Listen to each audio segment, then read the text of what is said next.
Welcome again to our YouTube channel, Bold and Faithful Perspective. Today I'll talk about fathers. I'll take a moment to talk about fathers. I'll begin today, I'll call this a Fathers series. This is the first part of the Fathers series, so today I'll talk about fathers, and we shall continue even tomorrow talking about fathers in a different aspect. But today, as I speak about fathers, we can recall Prophet Malachi. Through Prophet Malachi, God gave his people the necessary message about fatherhood. That God, through the Prophet Malachi, gave a necessary message about fatherhood, a message that brings forth the vitality of fatherhood. That indeed fatherhood is God-given. The prophet said, Prophet Malachi, "Behold, I will send you Elijah, the prophet, before the great and awesome day of the Lord comes." That before the awesome day of the Lord comes, the Lord was to send Elijah. The prophet goes on to say, and he will turn, this prophet who is being sent, and he will turn the hearts of the fathers to their children, and the hearts of the children to their fathers, lest I come and strike the land with a curse. That's Malachi chapter 4, verse 5 to 6. That before the awesome day of the Lord comes, I'm sending you the prophet Elijah. And this prophet Elijah will turn the hearts of fathers to their children, and the hearts of their children to their fathers, lest I come and strike the land with a curse. So the fathers are given a responsibility to turn their hearts towards their children, to have a gazing love upon their children. It is God's desire to turn the hearts of the fathers to their children and the hearts of the children to their fathers. It is God's desire. So therefore, when the fathers turn their gaze, their attention, their loving care, their loving hearts to their children, when they turn that attention and the focus on their children will start seeing their fathers in a new way. They will start seeing their fathers anew. And they will feel the loving attention, the loving gaze, the loving care that comes from the Father. When they feel that loving gaze, that loving attention, that loving care, they will start seeing the love of their heavenly Father through their Father on earth. That the moment they experience that love from the Father, loving gaze, loving attention, loving care, that the fathers have turned their hearts to their children, these children will start seeing their fathers in a different way. They will start seeing their fathers anew. And they will start feeling the love and see the love of God the Father through their fathers here on earth. By turning the hearts of the children towards their father, that towards the earthly father, the children will in turn with confidence turn towards their Heavenly Father, because they have experienced this godly love that is coming through their earthly fathers, and therefore they easily embrace the Heavenly Father. When the daughters don't have the gaze of love, affirmation, and affection from their earthly fathers, when our daughters do not have or do not experience the gaze of love from their earthly father, attention, affection, they will search for that attention, for that affection, for that love. They will search it from elsewhere. And that elsewhere is a place that we do not approve. That if they don't get this loving gaze from their earthly father, this affection, affirmation, this care from their earthly fathers, they will search for it elsewhere. And if the sons don't have the gaze of love from the earthly father, affirmation and affection, and care, or even approval from the earthly father, they will see and seek that approval from places and persons we may not approve. The human father, in a sense, is a link between God, the Father, and his children on earth. That the earthly father is the link between God the Father and his children on earth.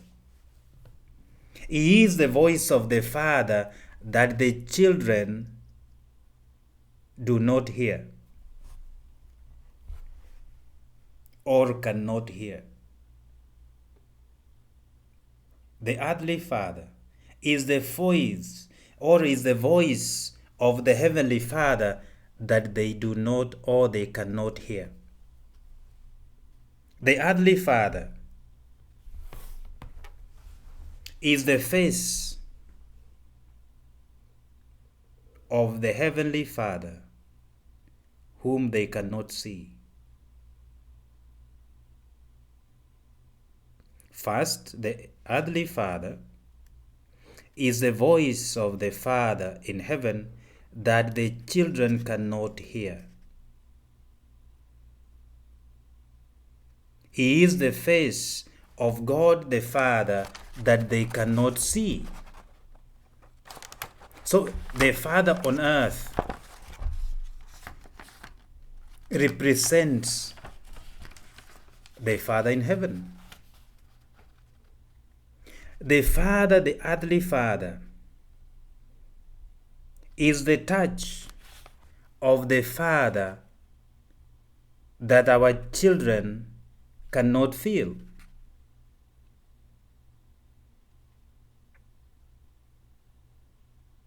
The earthly Father represents or brings the touch of God the Father that the children cannot feel. Therefore, it is vital for us, for the fathers, to become this link between God and his children on earth. So you as a father, do you play that role of being a link between God the Father and his children on earth?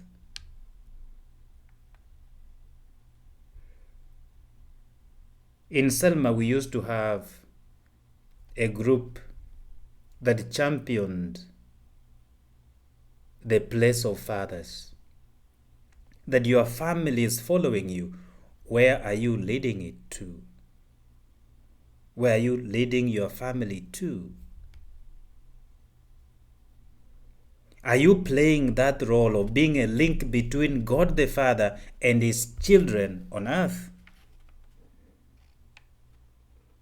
God desires that all men be saved according to the letter of 1 Timothy chapter 2 verse 4. God desires that everybody should be saved, everybody to be saved. But indeed, everybody can be saved if the fathers love their children. That through the father's love, the children will be able to love back and experience God, the Father's love in their lives. They cannot experience the Father's love, the Heavenly Father's love, if their earthly fathers do not bring that love to them from the very beginning, from a very young age. You represent that voice of God that the children cannot hear, that face of God that the children cannot see, that touch from the Father in heaven that the children cannot feel. You are the link between God the Father and His children on earth. In many cultures, there exists a crisis of fatherhood. There exists a crisis of fatherhood. When a father is physically absent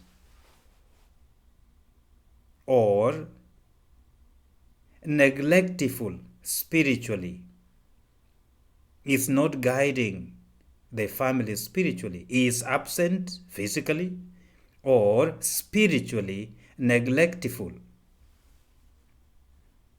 the children in that case get exposed to various evils. They get exposed to a lot of evils in the world. Why? Because the father is absent, is not guiding them, or if he is present, is not guiding them spiritually, is spiritually neglectful.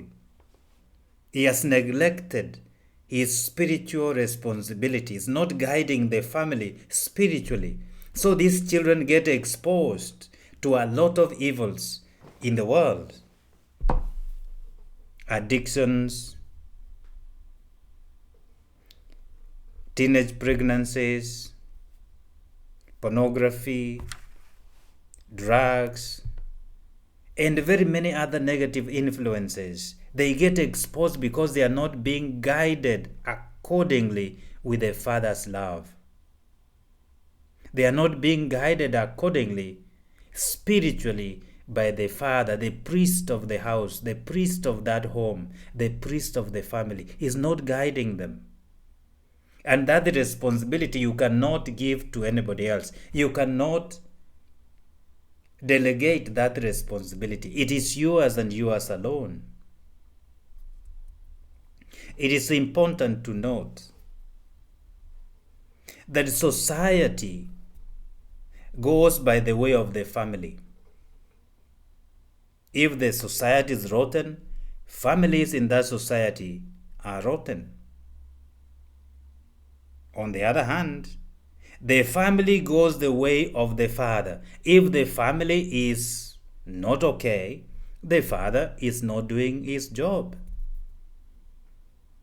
So if we put that phrase and say, society goes the way of the family. So if there is a rotten society, the families are rotten. That's where things start going wrong. And if society goes by the way of the family, and then we understand that the family goes the way of the father, therefore the father takes the responsibility of the rotten family. And that father takes the responsibility of the rotten society. So they contribute to the rotten family, therefore rotten society. Society goes the way of the family, and the family goes the way of the father.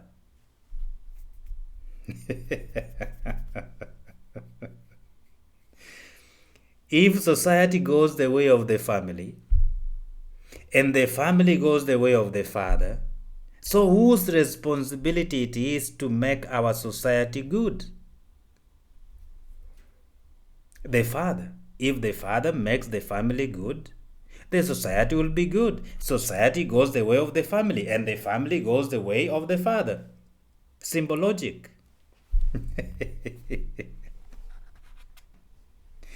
Therefore, the fathers must change in order to change the world. The fathers must stand firm spiritually, emotionally, guide their own families to change the world. So they have to start from the family. Fathers must change, take their responsibility seriously, and especially as the priest of the house, as the priest of the family. And therefore, after changing the family, now therefore the society can be changed for the better. The world can be changed for the better. Fatherhood can be likened to oxygen. That society cannot survive without good fathers. That we cannot do without oxygen. Our world, our society cannot be a good society without good fathers.